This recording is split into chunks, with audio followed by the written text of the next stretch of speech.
I'm David Griffin. It's the 22nd of February 2018 and I'm here at Derby and I'm talking to Sarah Byrne, Charlotte Horton, Jane Smit.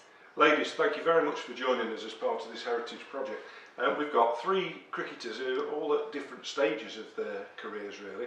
Start off with Sarah, who's playing at the moment for Loughborough and also is on the England Academy.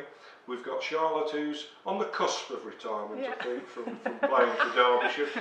And we've got Jane Smit. Jane, of course, was an England World Cup winner in 1993 and also played at well over 100 internationals for England. So if we could just start with you, Jane, what I'd like to do is just establish what your connection with the game was. When did you first get involved in cricket, either as a watcher or a player? Well, my dad played cricket, so inevitably I was probably going to play. My brother played as well, so we all ended up playing for Ilkeston. So through men's cricket, boys cricket is how I first started playing. My brother was playing for Ilkeston under 15s. They were one short one day.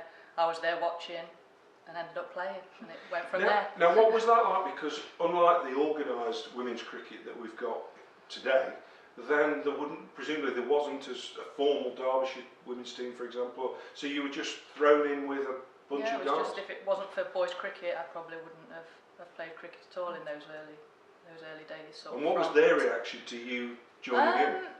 I think they were okay with it. They sort of knew me through my brother and stuff. So, but yeah, I mean, some teams were a bit strange about like a girl playing and stuff. It was, you know, we've all had it, haven't we? Oh God, there's a girl playing. But I think once you show you're sort of decent and you can play, you can compete, they're kind of okay with it, aren't they? Yeah.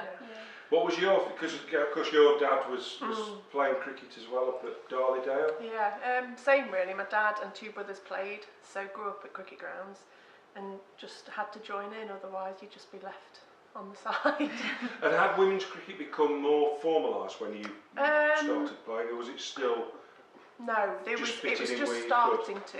There was quick cricket with the odd girl playing, but then again it was playing boys under 15s and then through to the third 11. I mean, there was nothing in school. I mean, I didn't play any in schools or anything like that. Nothing. It was literally just through boys cricket that I played.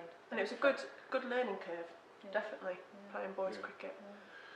Sarah, you've entered the game in a more formal era, presumably, where there's always been a women's team for you to play with. Obviously, you're a member of the Glenn family, so Denby presumably has been your cricketing home to start with. Yeah, pretty much the same as these two. Like I just grew up from family really. So my dad, brother, both cousins, uncle. I could just go on. I think my mum even played it once for Denby Ladies, and so I just started it from then. Literally since I was like a kid, I can't even remember.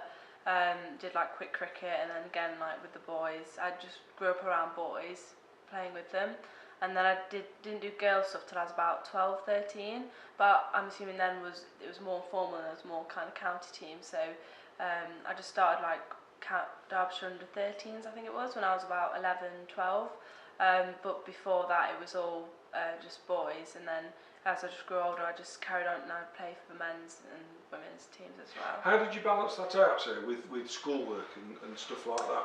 Well, I was actually homeschooled. It was something a bit different. So my brother started it first, and then my sister did it because she did it. And then there was a bit of an age gap between us, and later on they realised it suited them. So I got the choice of whether to do it. So I started off homeschooled, and I realised I quite like it for like all the sports side. And I was really close to my brother and sister and the lads at the club. So I think every evening we'd go up and just have a net. So it was still very much kind of social as well, because I did other sports as well. There wasn't too much balancing out. It was pretty much just club, and then it started to go county as I got older. So balancing it wasn't too much of an issue. So. Right. Now all three of you played representative cricket. Did you, when you first set off, perhaps that's you, Charlotte, first of all, did you ever have any ambition to play at any particular level, or was it just a bit of fun? Yes, I think I probably did. And I made the decision to leave Derbyshire to go and play at Notts for a couple of years to push myself, and did a winter in Australia just to try and challenge myself. So what was the process then for getting selected for Derbyshire, we tend to know in the men's game how that happens. What's you're playing women's cricket on a weekend, presumably? What? Yeah. Do you get spotted? Do you get your name put well, forward? It was more the case of playing playing boys' club stuff, Yep. and then being invited to go along to training for the under 15s, under 17s girls at the time, and then from there you get picked, and then I suppose at the time there wasn't a huge club structure, women's club structure in the county. That only probably started, I'd say, about 10 years ago, Right. maybe a bit Right. longer. So it was predominantly how you were doing in the men's game, really, where you got selected. Right. Now for you, Jane, you've already said that there was no formal women's cricket below, presumably the England team. So what was the sort of pathway for you as a young cricketer? I mean, I was very young when I first played county cricket. I was only probably 15, Right. so I didn't actually go up through age groups of county cricket. I just went straight into sort of the senior team, and I'd started to play club. I mean, there was club cricket, but just like the standard wasn't great, was it? And you know, but there was a club competition. So I guess you played in that, didn't you? And then you went to your county training, and I mean, literally within a few weeks of me going county training, I was picked for the county team. So at the age of 15. So like I say, I didn't play all the junior stuff at county level. And were you ambitious to have a career as a cricketer beyond recreation? I think when I first started playing women's cricket, I didn't really realise, you know, how far I could go in it. So probably for the first couple of years, I was just playing because I loved it. Yeah. And then maybe I realised like maybe I could go a bit further. So it was probably after a couple of years playing county cricket that I realised maybe I could, you know, play for England, and probably then my ambitions, But you've all taken advantage of the opportunities, but I'm also interested in the challenges that you faced as young cricketers coming through Charlotte. Was it straightforward for you, or were there difficulties in getting on within the game? I think one of the difficulties, and you will remember, Jane, is wearing a skirt and trying to bat and field and bowl in When a did skirt. that change? When did that? When was it? Did you wear a skirt? Yes. Did you? So I don't suppose you've ever. No. You've always worn trainer, right? And Trousers, even international when I first started with Well, there's the wore skirts. pictures, aren't there? Of the famous one is usually Rachel Hayo walking out at Lord's with this, like a hockey skirt. I World Cup '93 we wore skirts. Wow. So. So that was a challenge. It was because trying to bat and it's was not windy and Yeah. trying to hold your skirt down. It's probably a couple of years off. Was it about 95, 96? Would you say? Yeah, maybe. Yeah. And that was hard because you were playing boys cricket or men's cricket in the full whites that you knew, and then you had to then go and play in like culottes and long socks. It's like, my goodness, this is. Well, And that was. I think people used to come off the pitch with Battered and bruised. you know, burns all over the legs Look from at what you missed, diving. I know. And a cracking tan. Yeah, that's how from there to there. I think it's being in that. I think that reliance on parents, I think, to take you all over the shop and finance as well. yes, I mean, it's it was expensive. all, It was. But Is that it was because paid there for wasn't everything. funding in the there women's was game? nothing. We had to pay for even in international level. When I first started playing, I was at university, so I couldn't afford to have played. Like if my dad had not paid for me, like we had to pay for everything. Literally, my first tour was to New Zealand, Australia. Airfare, uniform, even your blazer you had to pay for. Everything. So just looking at now at your skills. So what do you? You're all rounder or? I bowl, leg spin and the bat as well. So where was the motivation for back of the hand stuff then? That's Well, I kind of didn't know it happened at the first time. So I just played quick cricket, so I just go and turn my arm over. And then once I started playing hardball, like under 11s or under 12 boys, I was running in like ball and seam, but then just flicking my wrist. really And just naturally. Just naturally. Not Just copied anybody. No, it just happened. So, Wow. and people, the bat would always be a bit confused, like what's happening. I was like, well, I don't really know what's happening. So I just run in and bowl, and then it was until I got to like 12, I think it was, and my dad and mother says, "Do you bowl leg spin?" I went, no, I bowl seam. And they're like, well, your wrist turns over you. I thought I was just to get, I didn't know what it was, so Really? said, no, that's leg spin. So then they kind And of... were you bowling at pace? You were bowling medium pace? Oh, yeah, speed? well, I was You only were- 12, so probably not too quick. No, but but you weren't you're actually... a quick spinner now. You were Well, trying to bowl what you I was thought. trying to, yeah. So Yeah. because I was very tall from a young age, like I was taller than all the boys, so I naturally would just bowled seam technically. But I started bowling, well, my wrist just turned. So from about I'd say about 12, 13, my brother and dad was like, right, let's get this together. So I'd shortened my run up.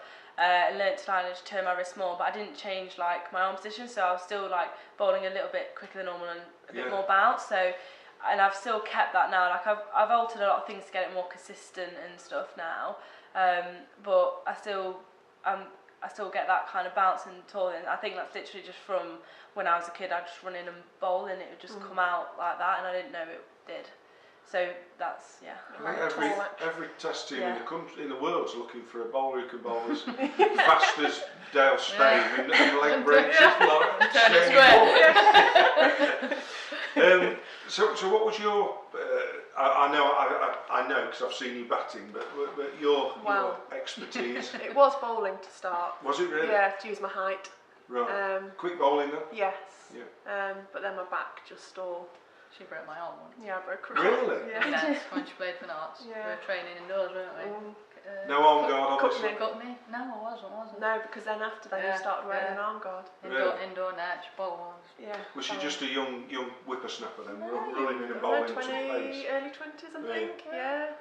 So your injury, could you bat anyway, or did your injury force you to focus? Middle to late order, and then I had a bulging disc in my lower back when I was 18. I had a whole year out, which was sort of messed up things in terms of playing Super 4s and regional stuff, and it messed up that for a year.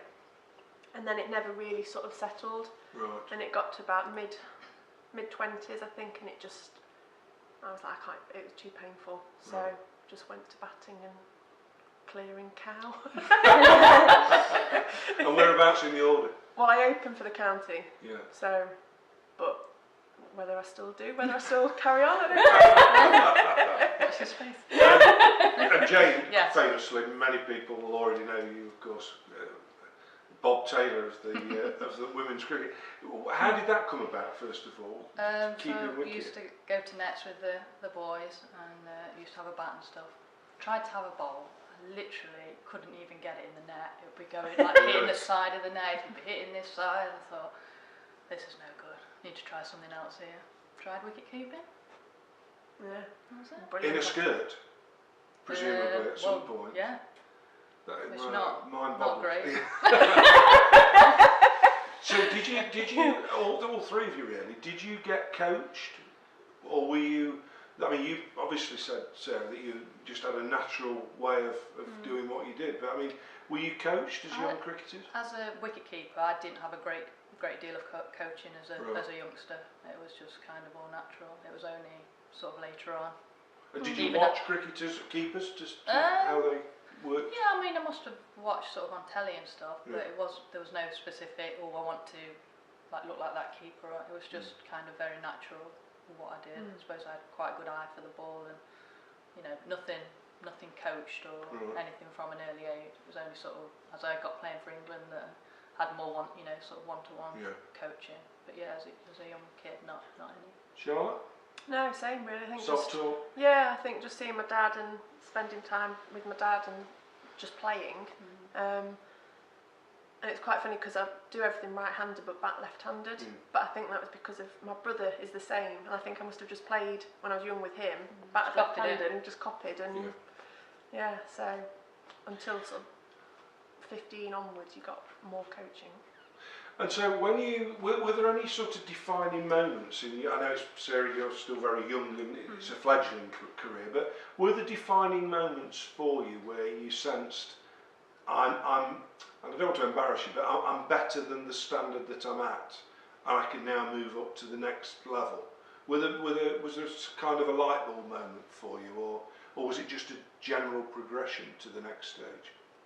I think mine was pretty much a progression, really. I mean, I was scoring a lot of runs at county cricket in those early years. What sort of batsman were you?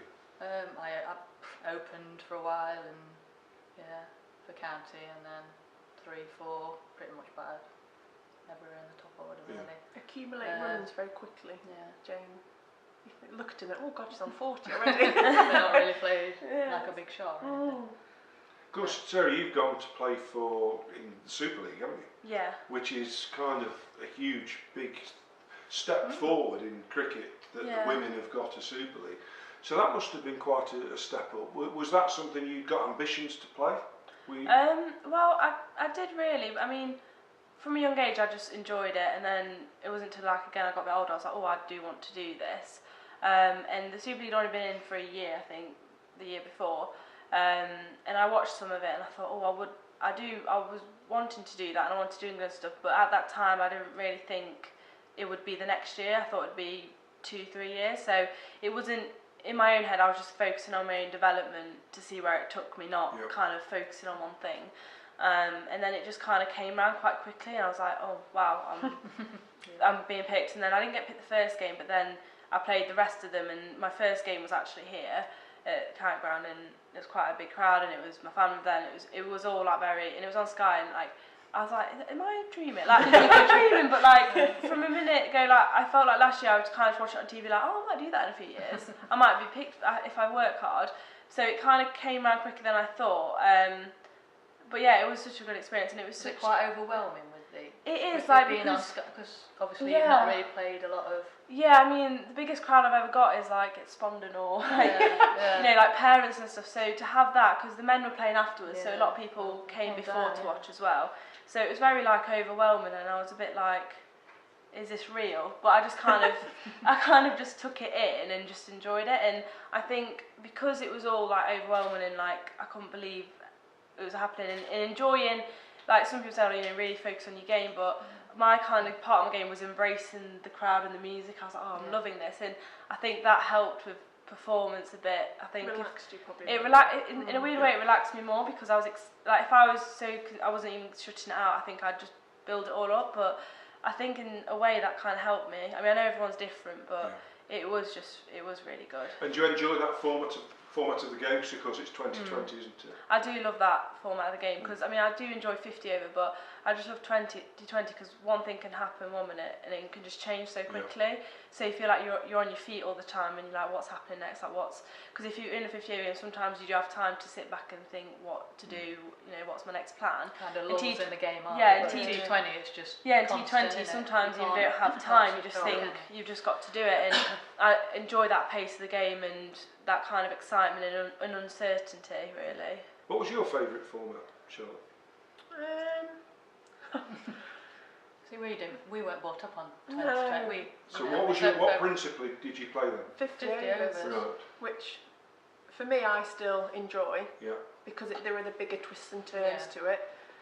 You can rescue a game, can't you, in 50 overs, where 2020 can disappear in 1 over. Yeah. And we did play the odd Super 4 220, didn't we? At the end of the regionalised stuff. But yeah, I think 50 over for me is the... And of course, Eugene played over 100 ODIs for England, but not many people have done that for anybody. So I presume that was a format you enjoyed as well as excelled at. I'd say that was my favourite. Well, thank you very much for the moment. We're going to come to some of your triumphs in a moment, but it's been lovely just hearing about your early years, and your enthusiasm for the game clearly shines through. Thank you very much.